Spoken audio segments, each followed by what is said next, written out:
ಇದು 10ನೇ ಕ್ಲಾಸ್ನ polynomial parted exercise 2.2 ಮೊದಲನೇ ಕ್ವಶನ್ನು.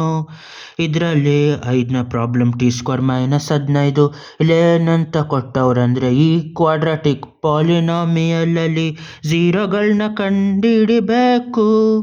ಆ ಝೀರೋಗಳನ್ನ ಕಂಡುಹಿಡ್ದಾದ್ಮೇಲೆ ಕೋಎಫಿಷಿಯಂಟ್ ಜೊತೆ ಅದ್ರ ರಿಲೇಷನ್ಶಿಪ್ನ ಕಂಡುಹಿಡಿಬೇಕು. ಇವಾಗ ಯಾವ ಥರ ಕಂಡುಹಿಡಿಯೋದು ಅಂದರೆ ಈ ಥರ ಅದನ್ನು ಝೀರೋಗೆ ಸಮ ಅಂತ ತೆಗಿಬೇಕು. t² -15 = 0. ಇದನ್ನು a² b² ಮಾಡಬೇಕು ಅಂದರೆ 15ನ √15² ಅಂತ ಬರಿಬೋದು. ಸ್ಕ್ವೇರ್ ರೂಟು ಹೊಡೆದಾದ್ಮೇಲೆ 15 ಆಗೋದು. ಹಂಗಾಗಿ t² -√15² = 0 ಅಂತ ಬರಿಬೋದು. ಇದು a² - b² ಫಾರ್ಮಲ್ಲಿ ಐತೆ. a² - b² ಅಂದರೆ a + b times of a - b ಅಂತ ಬರಿಬೋದು. ಯಾಕೆ ಅಂದರೆ ಅದನ್ನು ಗುಣಿಸಿದಾಗ ಅಷ್ಟೇ ಬರೋದು. a ಟೈಮ್ಸ್ ಆಫ್ a ಅಂದರೆ a², a times of b ಅಂದರೆ -ab, b times of a ಅಂದರೆ +ab, b times of -b ಅಂದರೆ -b². ಇಲ್ಲಿ +ab -ab ಹೋದರೆ a² - b² ಉಳಿಯೋದು. ಹಂಗಾಗಿ ಇದರಲ್ಲಿ a ಅಂದರೆ t, b ಅಂದರೆ √15, t + √15 ಟೈಮ್ಸ್ ಆಫ್ t - √15 = 0 ಅಂತ ಬರಿಬೋದು.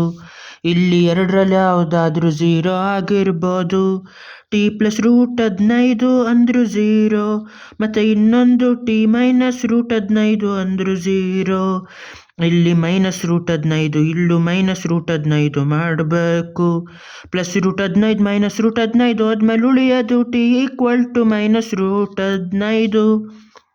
ಇಲ್ಲಿ +√15 ಈ ಕಡೆನೂ +√15 ಮಾಡಿದ್ರೆ +√15 -√15 ಹೋದ್ಮೇಲೆ ಉಳಿಯೋದು t = √15.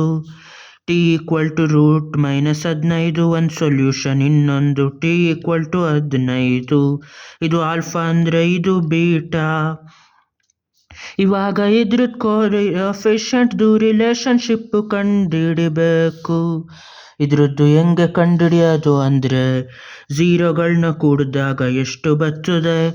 -√15 +√15 ಇದನ್ನು ಮಾಡಿದಾಗ ಪ್ಲಸ್ಸು ಮೈನಸ್ ಹೊಡೆದೋಗಿ 0 ಆಯ್ತದೆ.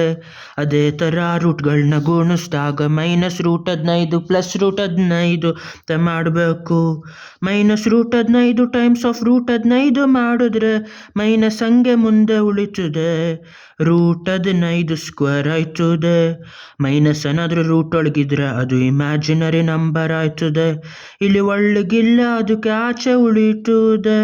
ಸ್ಕ್ವೇರ್ ರೂಟ್ ಹೊಡೆದೋಗಿ -15 ಅಷ್ಟೇ ಬರೋದು ಇಲ್ಲಿ. ಇವಾಗ ಇದನ್ನು ಕಂಡುಹಿಡಿಬೇಕು. ಏನು ಅಂದರೆ -b/a ಎಷ್ಟು ಅಂತ. b ಅಂದರೆ t ಜೊತೆ ಇರೋ ಕೋಎಫಿಷಿಯಂಟು. t ಇಲ್ಲ ಅಂದರೆ ಇಲ್ಲಿ 0t ಅಂತ ಬರೀಬೋದು. t² + 0t - 15 ಅದನ್ನು 0 ಅಂತ ಬರೀಬೋದು. -0/a ಅಂದರೆ ಏನು ಇಲ್ಲ ಅಂದರೆ 1, -0/1 ಅಂದರೆ 0.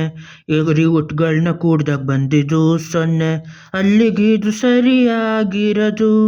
c/a ಅನ್ನೋದನ್ನ ಮಾಡಬೇಕು. c ಅಂದರೆ ಕಾನ್ಸ್ಟಂಟ್ -15.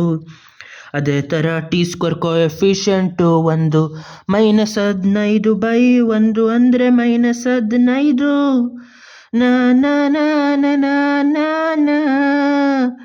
ಇದು ರೂಟ್ಗಳನ್ನ ಗುಣಿಸಿದಾಗ ಬರೋದು. ಇದು ಒಂದೇ, ಅಲ್ಲಿಗಿದು ಸರಿಯಾಗಿರೋದು. ಲಾ ಲಾ ಲಾ ಲಾ ಲಾ ಲಾ ಲಾ ಲಾ ಲಾ ಲಾ ಲಾ ಲಾ.